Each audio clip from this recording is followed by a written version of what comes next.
Welcome to Strictly Business, the podcast in which we speak with some of the brightest minds working in the media business today. I'm Andrew Wallenstein, Chief Media Analyst at Luminate Intelligence, the subscription market research service formerly known as Variety Intelligence Platform. We just announced our rebrand in tandem with the release of our latest special report, all about the state of the music industry.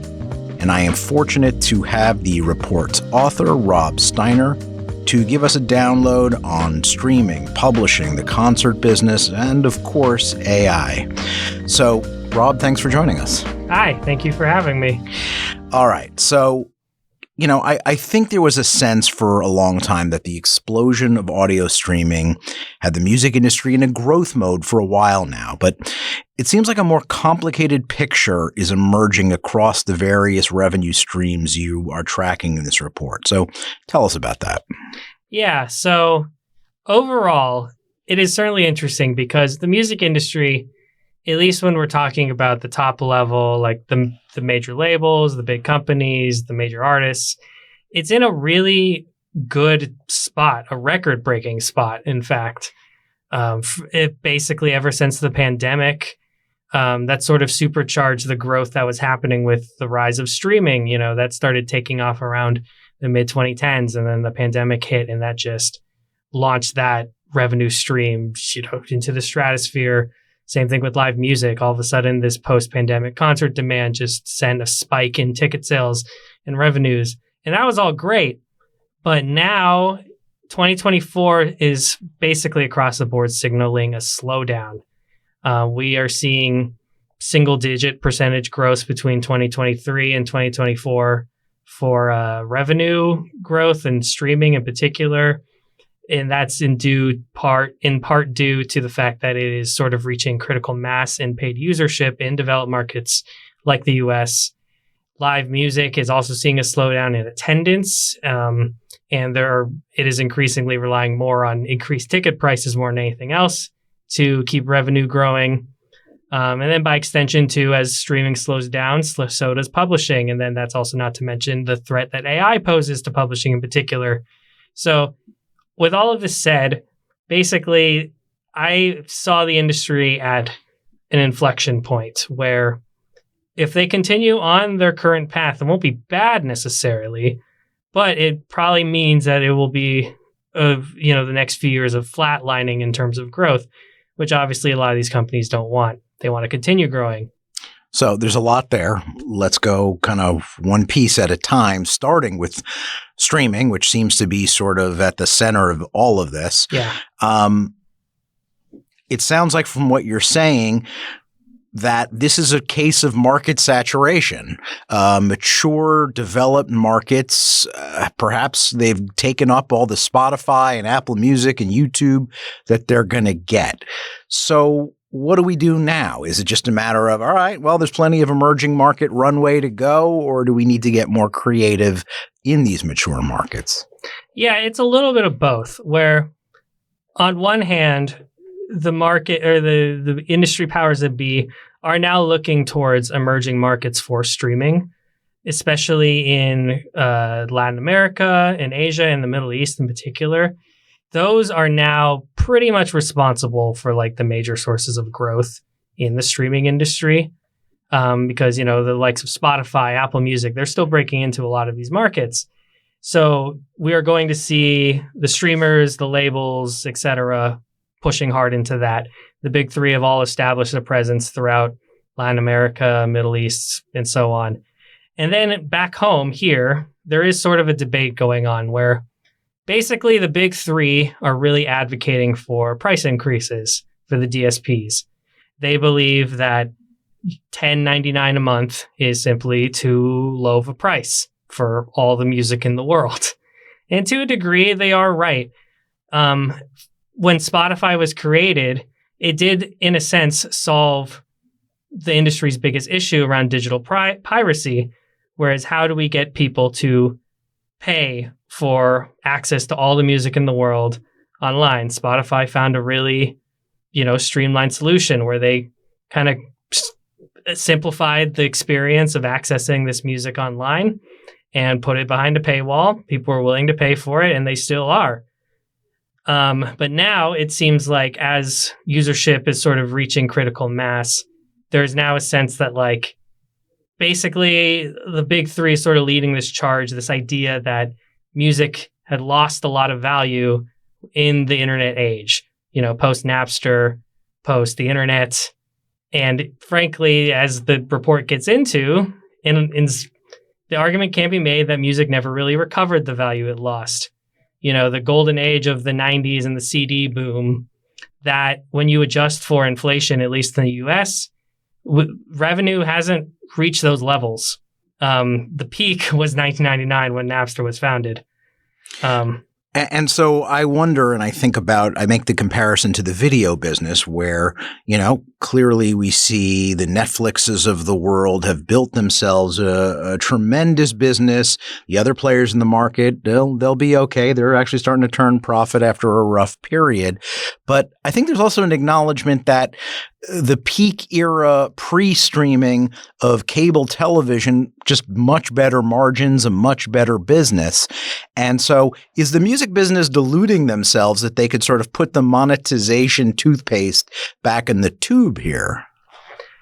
It's hard to say. I mean, it does seem like that the at least the big three, their argument is that people will be willing to pay for higher streaming subscription prices on one hand, because the SVODs of the world, the Netflixes of the world, they've increased their prices several times over in just the past few years.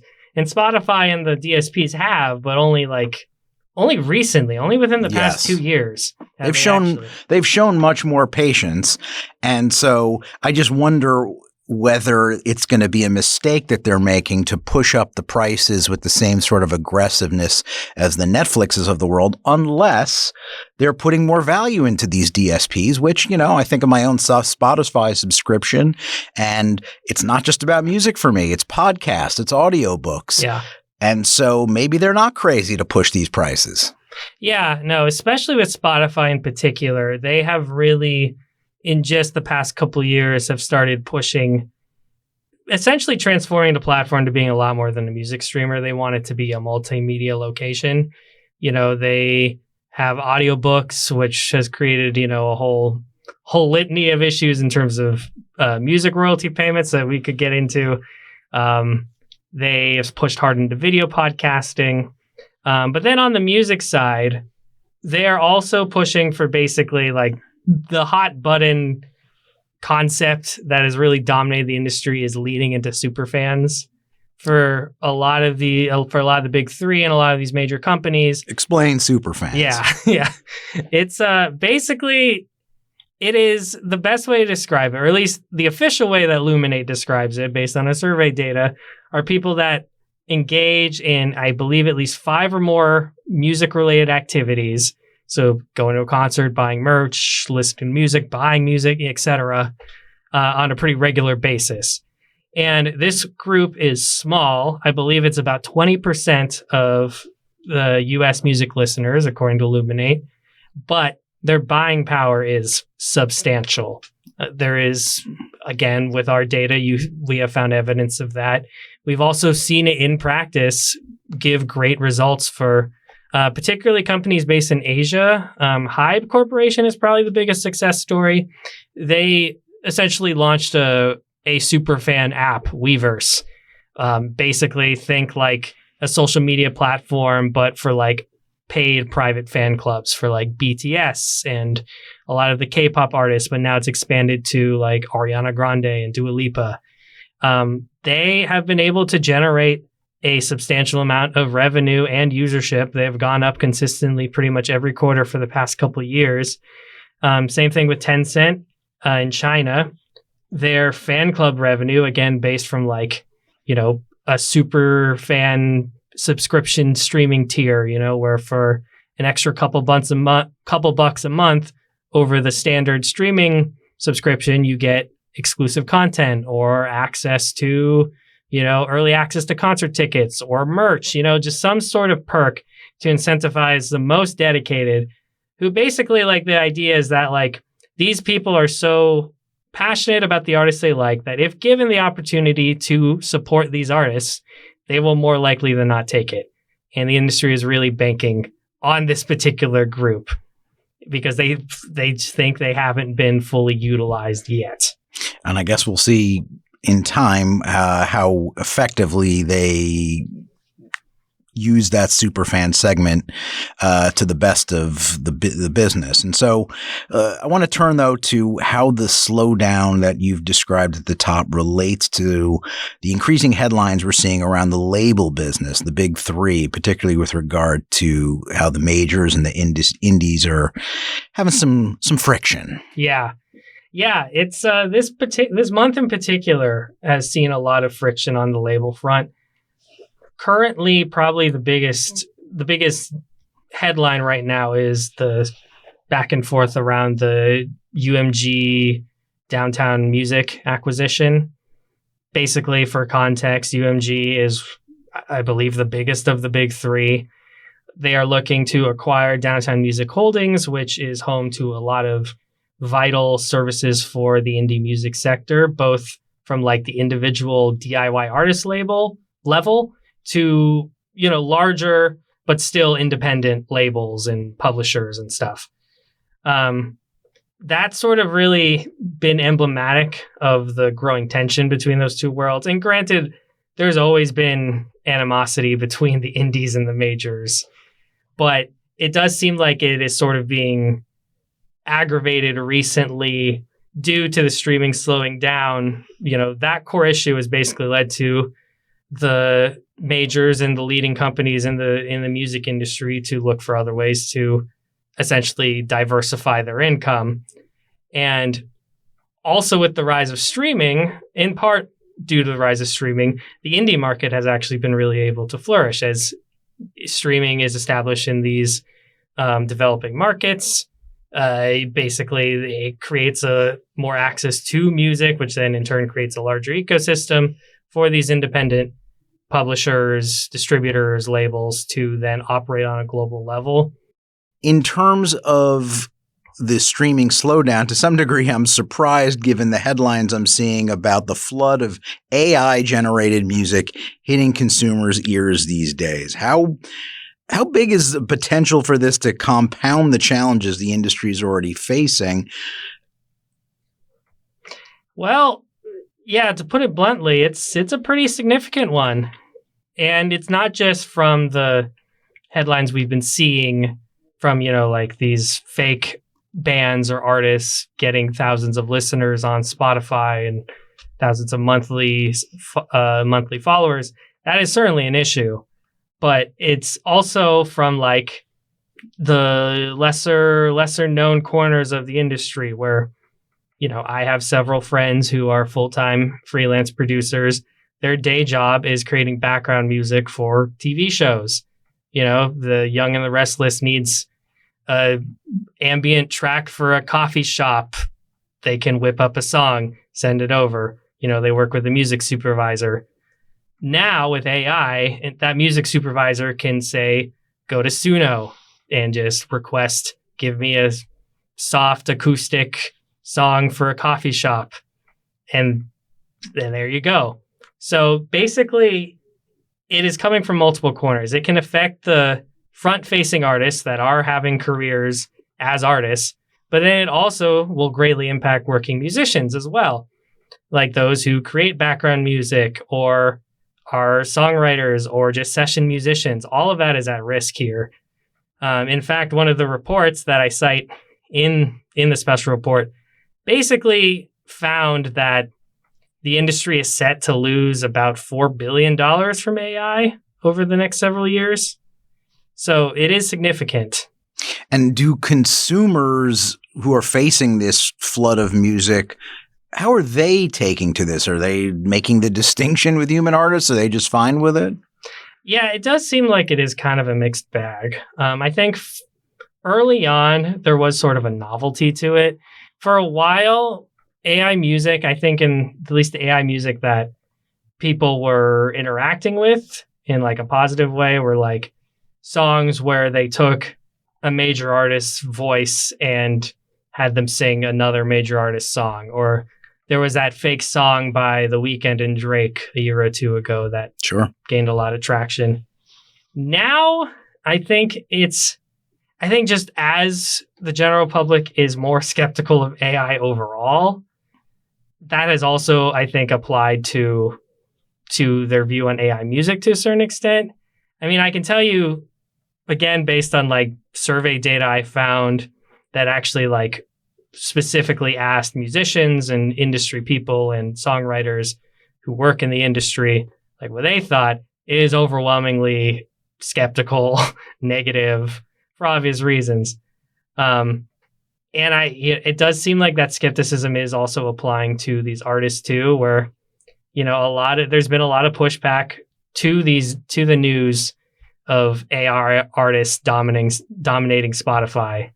And now people are like worried that is a thing they have to potentially worry about, of these DSPs putting this AI generated music onto their, you know, discovery playlist without them knowing. And then there's sort of a skepticism that arises around that. Like, you know, am I listening to an AI song? How can I tell? Should the DSP disclose this? So it does, you know, as with everything around AI, it raises a lot of questions and answers at the end of the day. It sounds like we're in the very early stages of something that's going to be a pretty sticky wicket for the industry. So let's turn to a bright spot. The publishing side of the business seems to be booming. What's going on to explain the increase in royalties? Yeah, so publishing has always sort of been an anchor of the music industry. You know, what we're talking about here is essentially like licensing for TV shows, for radio, for streaming especially. And that, you know, unsurprisingly has been the biggest point of growth, is amongst digital royalties. And the simple answer is that with the rise of streaming, publishing really flourished as a result. But, you know, there are some pretty important caveats to make there, where one, part of it is also just like, as music has become easier than ever for the average person to just upload to streaming services, that obviously has also contributed to it. But at the same time, it is disproportionately, the majority of the royalties being generated are really only going to like the top of the heap, you know, like the superstars, the Taylor Swifts of the world, as well as like the major labels. So in reality, you look at these numbers and you might think, oh, it's better than ever to be a working musician. But it's a lot more complicated than that, unfortunately, in part because the royalties generated by these streaming services are literally fraction of pennies. And then add to the threat of AI, as I was talking about before, and also add to the fact that certain DSPs like Spotify and Amazon, as a result of adding, you know, extra features that we were talking about earlier, namely audiobooks, that basically allowed them to utilize a legal loophole where basically now that they can classify their subscriptions as bundles, they essentially get to pay a lower payout rate to music artists and songwriters. So there are threats for sure at the door here, but at least for now, like, this is probably one of the few corners of the industry that is still growing more than just single digit percentages. So, and what in your report does it say about the state of the catalog market in 2025, which had been just cruising along at a pretty feverish clip for the past few years? Yeah. The catalog business is interesting, because I do feel like if we were having this conversation 6 years ago, the vast majority of people wouldn't know what the music catalog business even is. But like around 2022, we started seeing all of a sudden explosion of headline grabbing deals, you know, both for the artists involved and also the price tags they were fetching. You know, like Bob Dylan, Bruce Springsteen, Justin Bieber, even, they were all fetching, you know, 100 million plus for their catalogs. So I would say that sort of gold rush is definitely dissipated, but it's not like the market has come down to earth either. We are still seeing some like pretty massive deals come out of this space.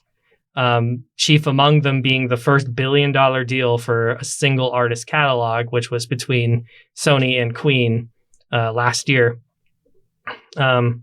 So that one is interesting because, again, as a result of these companies looking for ways to diversify their income, this is sort of like catalogs have always been a surefire way, especially for legendary artists, because oftentimes one of the key ingredients you get with them are name, image, likeness rights.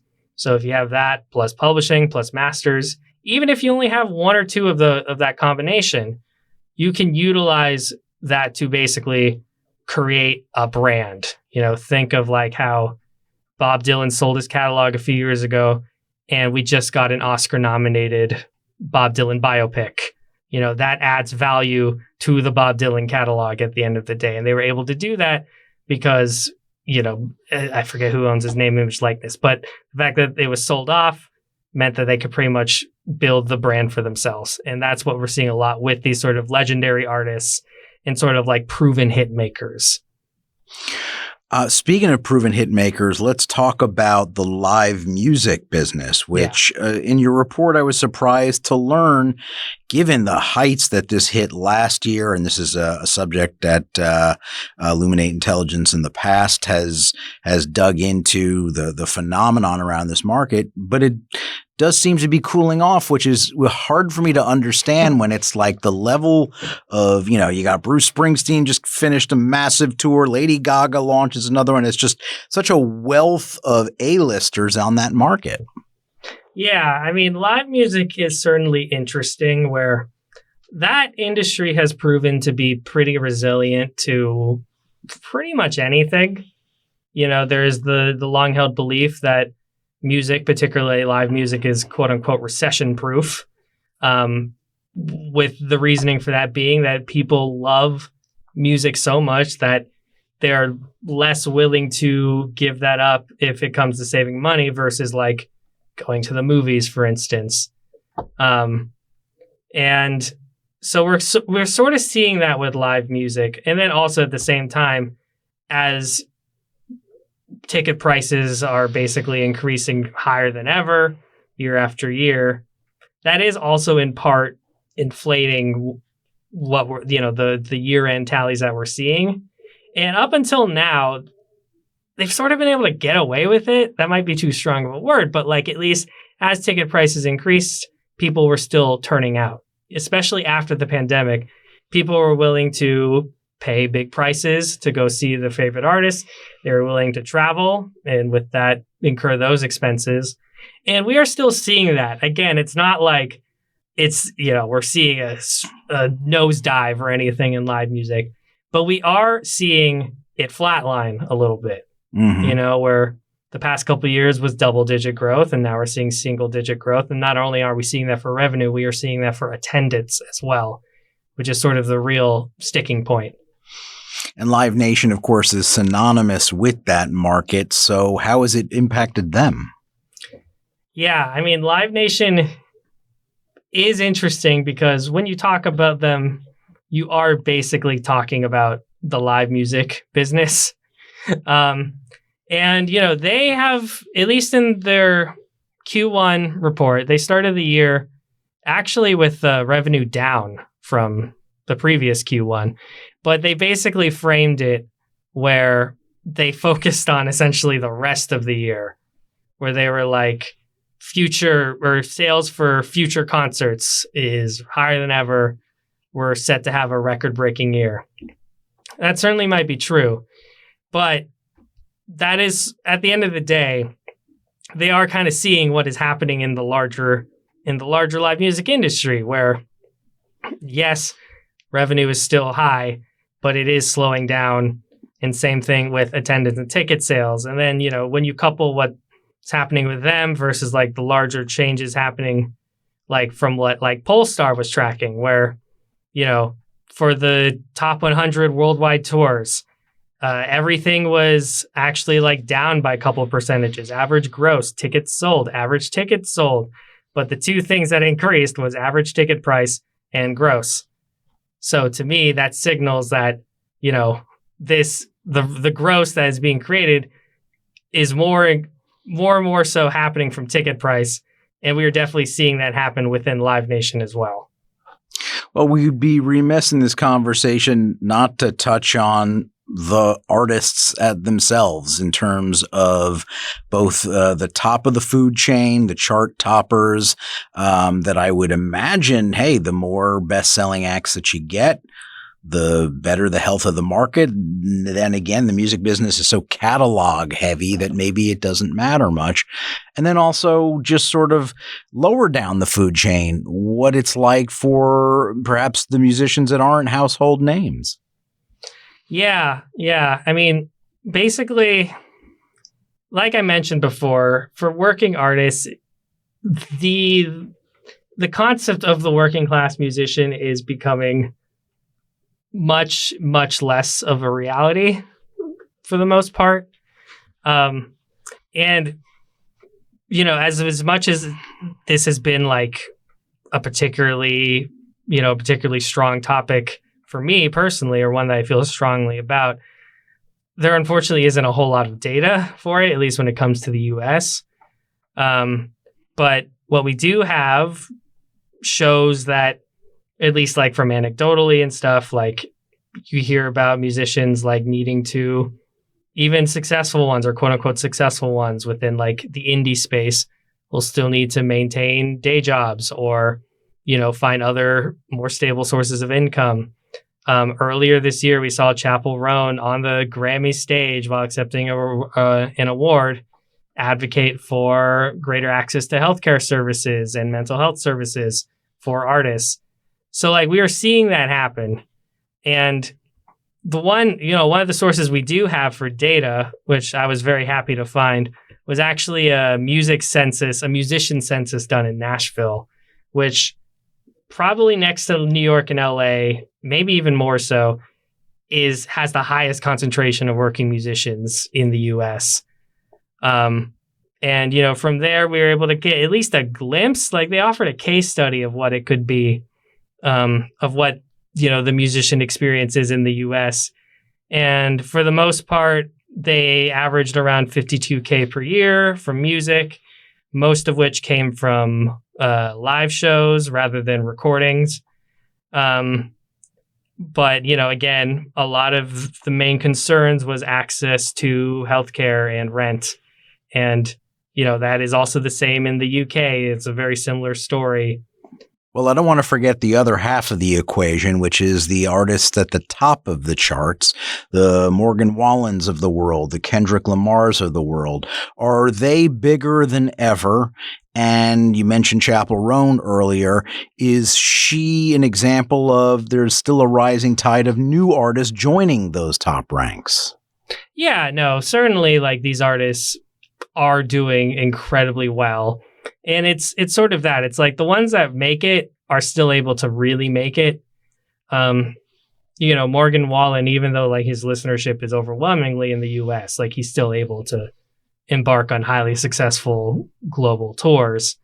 What's interesting with that too, though, is that sort of as a result of these developing markets adopting streaming and usership growing in, other parts of the world, along with like the big artists obviously being listened to there, we are also seeing what's sort of become known as like localization, where it's like these markets will adopt streaming, but then they will continue to listen to their local artists. And sort of like as a result of that, these artists then get access to the global stage, as it were, a lot more so than they were before, in part thanks to like streaming algorithms picking them up and stuff.